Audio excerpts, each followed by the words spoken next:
College Football 26 just had two different updates over the past 3 days trying to fix connection issues that were caused by their first patch update about a week ago, and it doesn't appear to have fixed all the problems. That plus EA has revealed more information about Madden NFL 26, including all the player ratings, some new features that give you in-game boost to players' attributes, as well as the availability on an all-new console, and a full list of all 78 songs that are going to be in Madden 26's soundtrack. So if you guys want to learn more about this, stick around after the intro.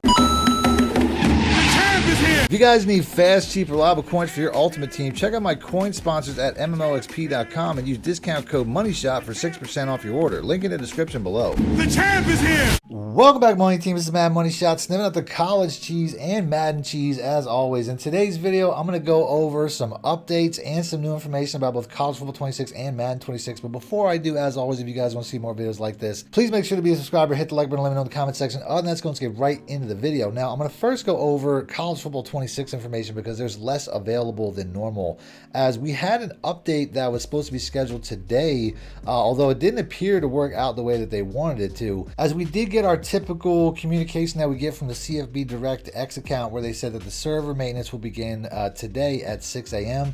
and that you should complete any online modes just to make sure that you don't have any interruption issues. Well, that interruption issue carried on into the day, as we got an update later saying that hey, CFB fans, while the team investigates an issue affecting online modes, Ultimate Team is now available to all players. So obviously they wanted to fix that first since that's their biggest cash cow. It says we'll provide an update when this is resolved. So I waited around all day hoping that I would get some sort of patch notes or some sort of information, where all we really got was update. This issue is now resolved and Ultimate Team is available. Thank you. Now there's a couple things that I can go over from this issue alone.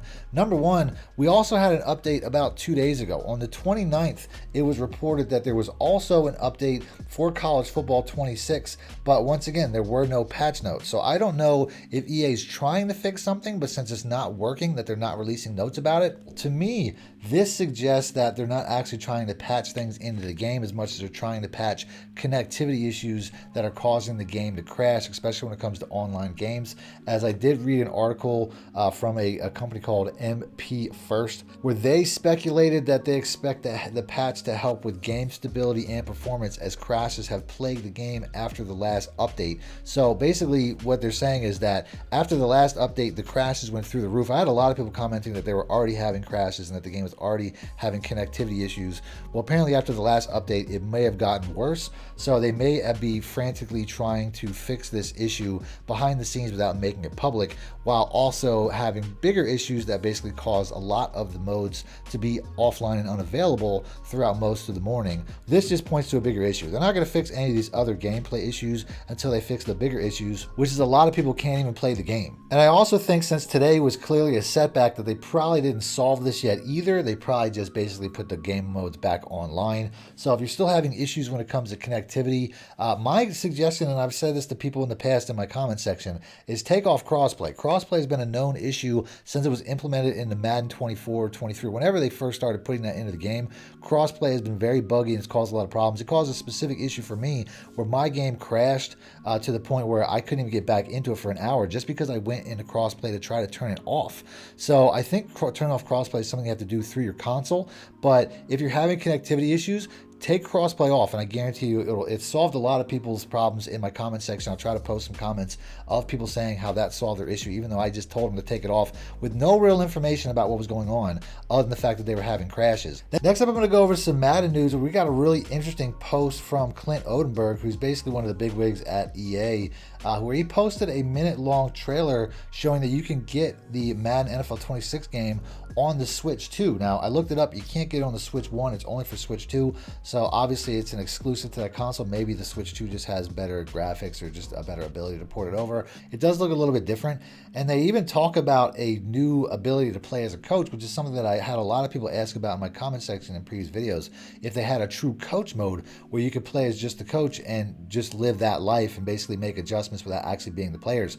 Well, it looks like they have something like that in the game, as they talk about that recap before they show this new franchise staff loadout, where it looks like you have 5 or 6 slots where you can upgrade your player's ability for a week by putting these into those slots. Now, it's not just for a week. As you can see here, it does say 1 week duration when loaded. There are ones later in the video that say 5 week duration when loaded and stuff like that. So obviously this can change, but this is probably something that's only going to be available on the Switch. But it's really cool because it reminds me of something that they had in the past where you could unlock cards. You had a whole binder in a previous Madden. I want to say it was like 06, 07. I don't remember what year it was, but you had a whole binder full of cards you could unlock at different tiers that could increase the performance of players in certain areas. And that's exactly what this looks like. It looks like a redux of that, as you used to have the ability to get something called sticky hands, where you could basically your receivers would catch the ball better based off of the tier which you'd use. It would go from like 10% to 25% to 50% to 100% better. So basically, if you had that card and you used it, you could use it for, at that time I think it was for specific plays, where this here is, like I said, it's for an entire week or longer based off of the tier. But this is really cool, and you get a little bit of a look at what these do. You got one here that says Blitzbuster, where it says that basically your O-line is going to pick up pass rush moves better. Then you also have one called Dashing Dots. It says increase quarterback accuracy when throwing on the run. You also have ones that say Angry Runner, which back then, I don't remember what it was called. I think it was called like Steamroller, where you would get like 100% better truck animations and stuff like that. Stuff like this is just going to improve your team's ability to play. But like I said, I don't know if this is in a mode where you actually get to play as the players or if this is just as the coach. And I also don't know, because it's not really said here, whether this is going to be available in Madden in regular console games like Xbox or like PlayStation. But this is really cool. Now, the last bit of news that I have is basically just the ratings release. They typically stretch it out a little bit more. I said in my video that I posted yesterday, and if you guys want to see more information about Madden 26, I have that pop up in the top right-hand corner as well as on screen at the end of the video. Yesterday, I posted a schedule that they put out, and they didn't even follow, where I said at some point they're going to have to reveal, they're going to have to stack this stuff and reveal it on a single day, because they're not going to be able to match the normal schedule of stretching this out. And that's exactly what happened today, is they put out both the offensive and defensive player ratings. If you guys want to see them, I have a link in the description for the full player ratings, so you can check out your favorite team. But I'll go over the top 10, just give you a reaction real quick of how I feel when it comes to some of the top 10 players. Not a ton of issues that I have. I don't think Josh Allen should be a 99, especially since, I mean, Lamar Jackson's just way better. So I don't think they should both be a 99. I think that's kind of off.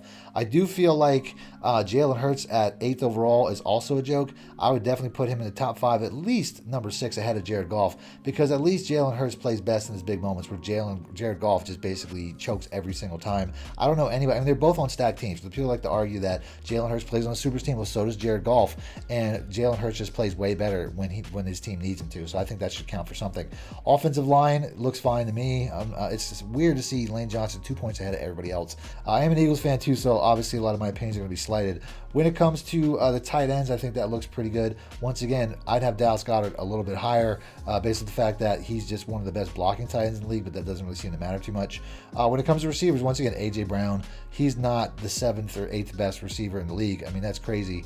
He's obviously one of the best. To me, he's top 5. And he also has, statistically, I think there's stats proving that he's the best one-on-one receiver in the league, the hardest guy to cover one-on-one in the entire league. And he proved that in the Super Bowl once again, being covered by one of the best cornerbacks in the league, which I'll get to in a minute.